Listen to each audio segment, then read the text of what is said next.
Angela Merkel is back in the news. She's been out of office since 2020, 2021, something like that. But she was making some headlines here, blaming Eastern European countries for provoking and then continuing the war with Russia.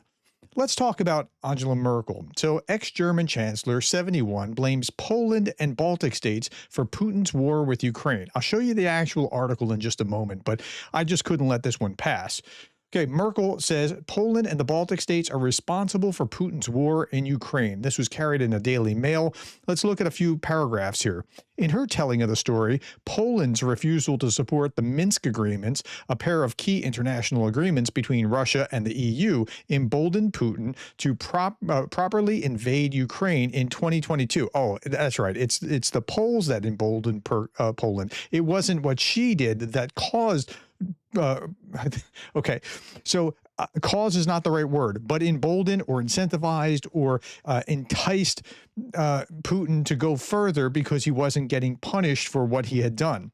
Following the secession of Donetsk and Luhansk, two Ukrainian regions that broke away from the country to become what Russia calls its republics, representatives from the two countries and the Organization for Security and Cooperation in Europe, OSCE, signed the first Minsk agreement in September 2014. Forget about the Budapest Memorandum. That's old news. Like, again, Putin was responsible for breaking the Budapest Memorandum, and that should never have happened, but they're just looking beyond it. Now, Merkel claimed that the first Minsk agreement brought about a calm between 2015 and 2021 and gave Ukraine, which had been defeated by Russia during a summer counteroffensive in 2015 that aimed to take back its land, time to gather strength and become a different country.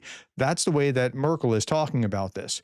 January 2015, just 4 months after the first Minsk agreement was signed, Russia and DPR had engaged in a heavy battle with Ukrainian forces despite the Kremlin's interest being met. No, they weren't going to keep coming, and they're not going to keep coming. If you just settle now and give them those 4 oblasts, they won't keep coming. Minsk II was signed the following month, which also did not prevent further fighting. Between 2015 and 2021, Russian forces had killed or wounded more than 5,000 Ukrainian troops in defiance of the ceasefire agreement. But Merkel said that it was only by 2021 that she felt that Putin was no longer taking the Minsk agreement seriously. You're a little slow on the uptake here, Angela. That's why I wanted a new format where we could speak directly with Putin as the European Union. Some people didn't support this. These were primarily the Baltic states, but Poland was also against it. Well, they didn't like being dominated by Russia the first time, so they don't want to go back down that path again. So that's where the Baltic states are. So Merkel blames Poland and the Baltic states for the Russian invasion of Ukraine in an interview with Hungarian media. Merkel wanted to negotiate with Putin in 2021, but says that some did not support this, mainly Baltic states, but Poland also, because they feared that we would not be able to develop a common policy against Russia. And then she says, and then I left office and Putin's war began. It's all about you, Angela. Okay, Merkel opened Nord Stream 2 after Putin stole Crimea. Maybe that had something to do with it. She took him for champagne brunch and sent a message that it's okay to invade Europe by force because there were no penalties for that, so she's incentivizing him to keep going. European politicians chose cheap gas and cash over standing up to fascism. They're complicit, says Kailan. I can't argue with them. I think that's right. What they were trying to do. Okay, a little bit more. First, she visits Viktor Orban in Hungary to promote her autobiography. There's nothing wrong with that. If she wants to promote her biography, sure, fine. Okay, but then she blames Poland and the Baltic states for the war in Ukraine. Okay, that's a little problematic. I know it's tough competition with people like Gerhard Schroeder, but Angela Merkel is the worst chancellor in Germany's history, according to this commentary.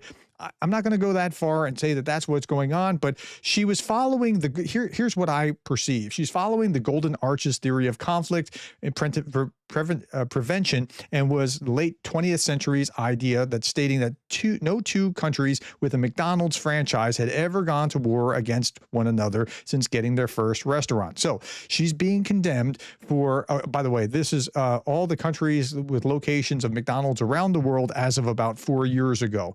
Okay. So no country with a McDonald's has fought with another country with a McDonald's. So if the money's pouring in, then nobody's going to want to go to war because they don't want the good times to stop. So Nord Stream 1, and then she's working actively on Nord Stream 2. Trump actually pointed out Nord Stream 2 is a bad idea because now you're totally dependent on Russia for your oil.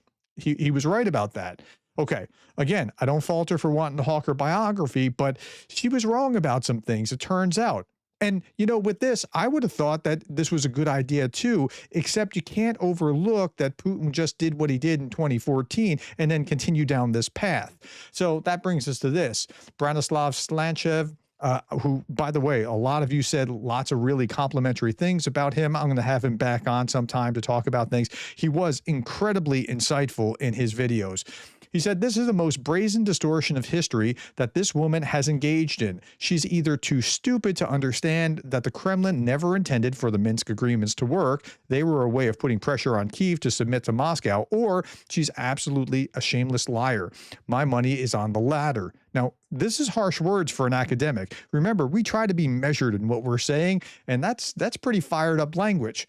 Merkel is one of the principal architects of the war. I think that's fair. I think she kind of started it. No, of course Putin started it. I get it, but by incentivizing him to do this, by leading the charge of not punishing Putin for what happened in 2014 and just trying to find some kind of, we just want peace, which is what we're talking about now. Okay, her naive idea to sell Ukraine for the sake of getting cheap gas from Russia in peace didn't just fail, it created the conditions that made the war inevitable. She has blood on her hands, and she will be remembered for her duplicity. A little bit more. The Baltic states have been the most clear-eyed about the intent of Russia, and they were right when they warned the rest of the alliance. Merkel emboldened Russia and weakened the alliance cohesion with the insistence of Nord Stream 2 and accelerating Germany's ruinous nuclear phase-out. So did she start the war? Not directly, but she sure provoked it, or led Putin to think, this is okay, I can continue to do this. Okay, this is Putin talking about another European leader, French. Once I asked Jacques Chirac, why does the American leadership behave like this so aggressively and in some cases so short-sightedly? Remember, this is Putin who's acting short-sightedly and aggressively. He answered to me in Russian, because they are uncultured people. Those were his exact words, according to President Putin. So Putin's looking at it. He's getting the nod from European leaders that he can do this. And, you know, he's going to go and do what he's going to go and do. Now, in Germany now, you have Friedrich Merz. Friedrich Merz, talking about drones over Germany, is saying our assumption is that Russia is behind most of these drone flights. Drones disrupted a dozen flights and stranded more than 10,000 passengers at Munich airport on 3 October. Similar drone incidents have also happened in Denmark and Norway and France and other places. And yeah, at least Merz has kind of got the memo that, you know, what Russia's doing, it's not cool. Now, here's Anton Gerashenko explaining that Russia's defeat is not the aim of the Slovak Republic's foreign policy, according to Fico. So what's Fico saying? Well, Fico's taking a Merkelian line, if I can turn Merkel into that kind of word. He said that the war between Ukraine and Russia could have ended 3 months after it began. Let's stop there for a second. It could have, if Ukraine was willing to be a slave state of Russia. But someone uses this war to fight Russia to the very end. Slovak PM added that the country's aim for the war in Ukraine to end as quickly as possible because these are Slavs killing one another. War is not a solution. If the European Union devoted as much energy to peace as it has to supporting the war in Ukraine, that war could have ended long ago. It sounds like Merkel could have written this thing. I remember she was one of the brain trust behind Minsk 1 and 2. Slovakia's government, however, has also announced a new military aid package for Ukraine. This is the first one since Fico's return to power. So it's not all bad, but this language was kind of bad. Okay, Darth Putin chimes in. So last week I lost Moldovan election, but this week I won a Czech one. So pluses and minuses. So that's what the board in Europe looks like right now. Meanwhile, Zelensky warned Moscow that if they turn the lights off in Ukraine, again, Russia is targeting Ukrainian infrastructure, trying to freeze them for the winter. It's just starting again. And they're warning that if you turn the lights off in Ukraine, Ukraine will turn the lights off in Russia. Now, up till now, that was more of a threat than an actuality, but it looks like they're going to be able to do it. And they're going to be able to stay warm because they have these points all over the country now. To keep the lights on under fire, Ukraine has built secret battery parks across the country. Their locations remain classified, hidden from Russian missiles, but crucial in surviving blackouts during massive attacks. So there are these decentralized energy stations, and we'll see if this allows Ukraine to keep the lights on while they're going after Russia. Now, while that's going on, amid continuous Russian strikes on energy infrastructure, Ukraine has developed a remote control firefighting robot to keep rescue teams safe because they do these double taps. The prototype currently awaits testing before deployment near critical infrastructure, but it can operate remotely up to 1 kilometer from the rescue crews. It has a StreamMaster 2 water projection monitor. It has a camera system with 30 times optical zoom and thermal imaging. That thermal imaging is going to be very useful. It has a 2.2-liter diesel engine, space for evacuation stretchers, optional electronic warfare system. It's terrible that they're having to do this, but it's awesome, the technology that's coming out of what's going on here. Okay, Europe is getting another new weapon against Putin's drones. That's Swedish firm Nordic Air Defense is building the Kruger 100. It's a low-cost mini missile that rams drones out of the sky. It doesn't blow them up, it just knocks them out. The electric, kinetic, and safe for cities could become a core part of EU's air defense, according to the Telegraph. This is what it looks like. So I'm looking forward to seeing what this is like. I know that there's a ramming system that already exists, and it sounds very similar to this. Each Kruger cost about 5,000 or roughly 16,000 times cheaper than launching a jet fighter. Every time I see them talk about jet fighters were scrambled in Poland, I just get nauseous. It hunts drones with infrared sensors, destroys them by impact, not explosives, no shrapnel, no fire risk. Perfect for airports, power plants, and public areas. So, yeah, that's where we are. The missile can launch from handheld cannon, rifle-style device, or vehicle mount. It's a new tool for layered defense, quick, light, and reusable. Okay, propagandists are carrying on, blaming Europe for starting the war. Here it is. Europe, as you... and turn that down. Europe, as you figuratively put it, is toxic in military, political, and economic terms. This is the Russians talking about how Europe is toxic. Europe is now the main obstacle to the peaceful settlement process, says Russian propagandists on the air. Europe is the main catalyst for the world's slide toward a possible nuclear war. It's just a weird mirroring where Russia's doing this thing and blaming Europe for it. Russian ideologist Dugin is saying this: Russia needs to become an empire, and only a power vertical like that of Julius Caesar can save Russia from collapse. That means they need to double down on authoritarianism and reject democracy. The biggest problem is the republic. It's a completely flawed concept politically. It's closed in on itself. There are no sacred republics. Every republic is profane. That is, democracy is inherently bad.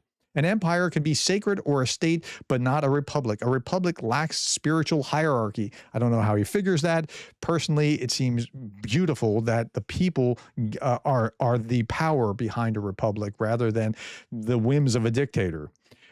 Russia cannot be a republic. It is a dead end. Right now, only a power vertical like that of Julius Caesar can save us. But from there, it's either Caesar Augustus, or collapse. So that's what Dugin is saying right now. Now let's look at what's going on in the United States. Federal judge blocked Trump from sending National Guard to Oregon. Trump's got his hands full trying to deal with ICE and these kind of things. He was going to send a National Guard from Texas up to Oregon, which is up in the upper northwest corner of the United States, and a federal judge blocked that.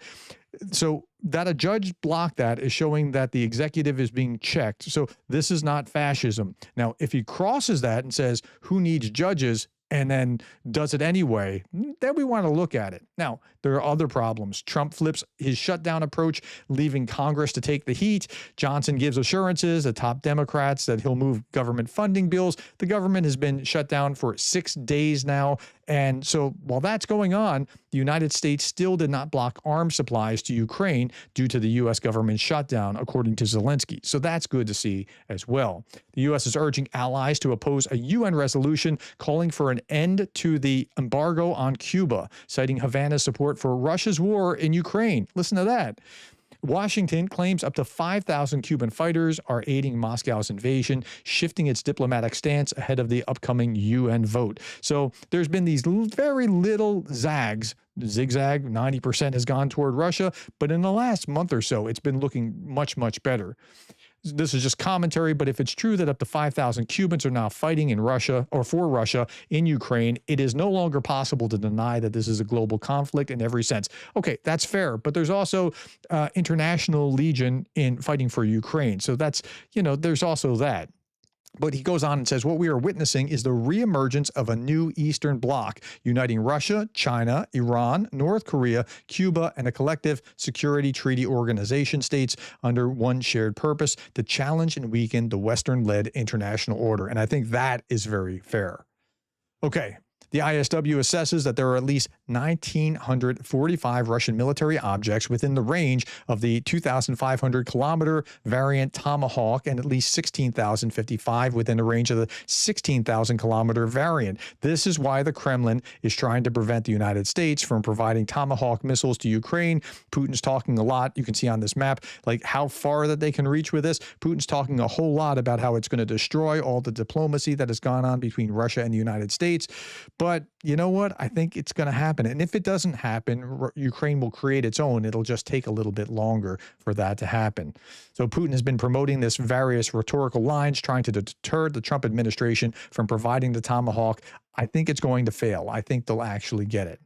All right, last little bit, my friends. I want to show you this beautiful sky. But this beautiful sky is brought to you by burning Fedosia fuel depot that can be seen from dozens of kilometers away, lighting up the night sky.